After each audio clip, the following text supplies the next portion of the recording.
Hi everyone, welcome back to my channel. My name is Whitney. Today I'm going to be showing you a full day of eating for me on a keto diet. So most mornings I intermittent fast for about 16 to 18 hours a day. So I'm starting off with just my coffee and some of the perfect keto chocolate base in it. It doesn't break your fast. So I usually do that and I just mix it in. And this morning I did my workout on the treadmill. I've been doing a 30-day 1 mile a day challenge, and so that's been working out pretty well for me. And today for lunch I had sushi, a keto-friendly sushi. I'll just show you how I make that here. So I just start off with frozen cauliflower in a dry pan, and I basically just stir it around on high heat until it dries out, so it doesn't get mushy. So it just takes a few minutes to do that here. Basically, all you do is you stir it around until it's done. You can tell when it's done because there won't be any water left in the pan.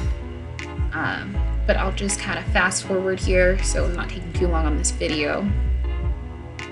So I usually just use the frozen cauliflower rice because I'm lazy and it's pretty cheap. So you can basically find it in any grocery store. So I got mine from, I think, Walmart. That's what I used it from. That's where I got it from. And once you can see here, it's starting to dry out, which is what you want. Then I add about a teaspoon or so of rice vinegar and I stir it while the heat is still on so it kind of absorbs into the rice.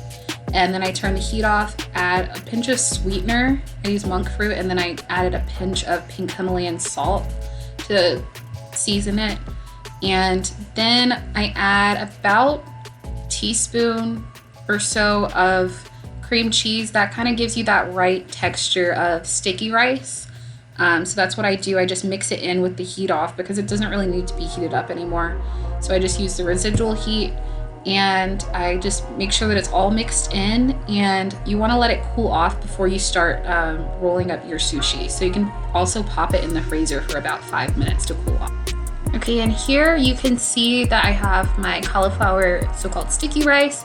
I put it on the rough side of the Sushi Nori. Apparently that's what you're supposed to do, so that's what I just do. I don't really know why, but so that's the side that you put all the toppings on. So I just kind of flatten it out and spread it out to about 3/4 of the sheet. Here it can get a little bit messy, so I usually keep a towel by to wipe my hands off on.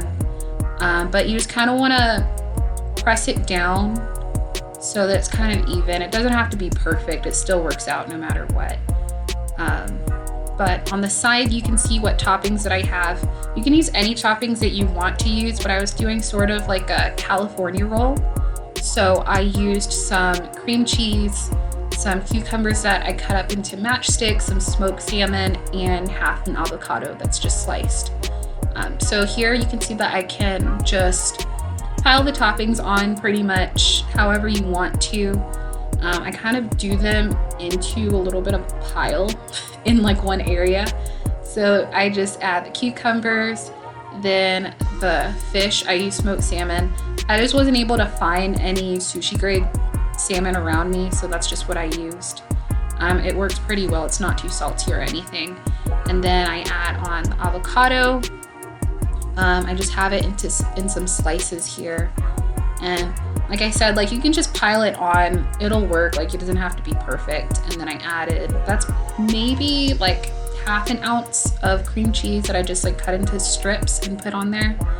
And see here, I have my sushi mat wrapped in a Ziploc bag, so it's a lot easier to just clean off.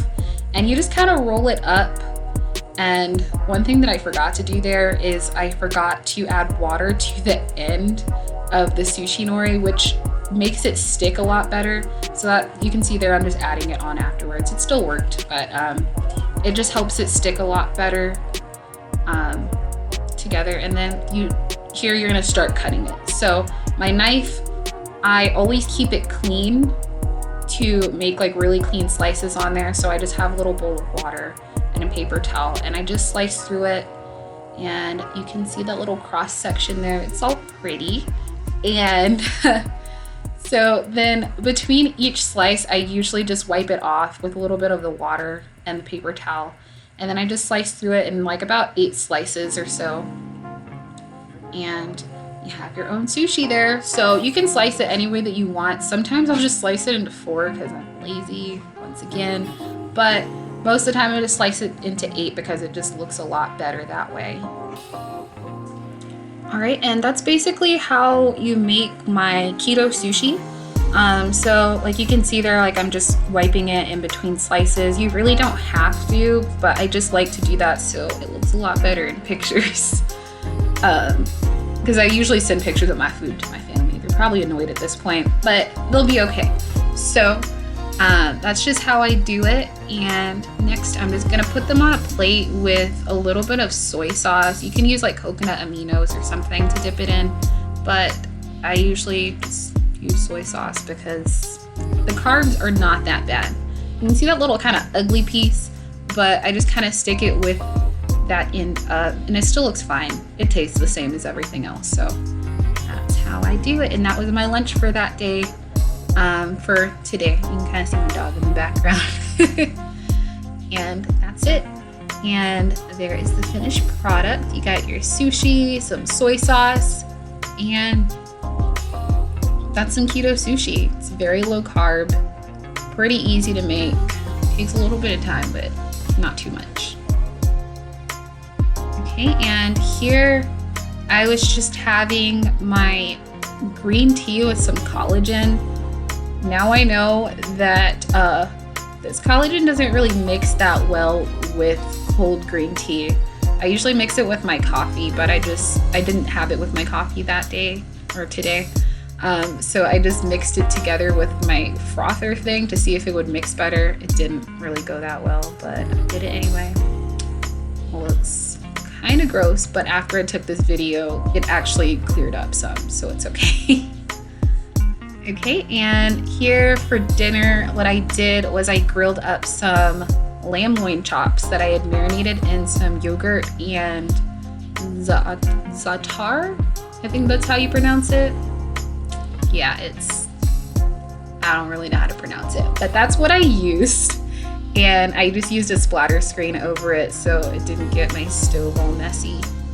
And I just I think I let it cook for about 5 or 6 minutes on each side, and I flipped it over. My grill pan gives it some nice little grill marks on there.